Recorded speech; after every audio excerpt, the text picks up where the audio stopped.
Hello everyone and welcome back to another video from Banking and Crypto Guide. In this video, I'm going to show you how to log into your account on Virgin Travel Bank. To find out how, make sure you watch this video all the way until the end. And before we begin, just hit that like and subscribe button real quick and let's get started. First of all, you will need to open up your web browser, so go ahead and open it up.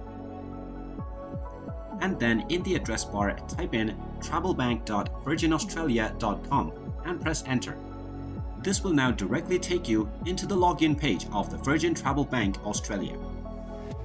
Now you will see the login section at the right side, so just go ahead and enter your username, followed by your password.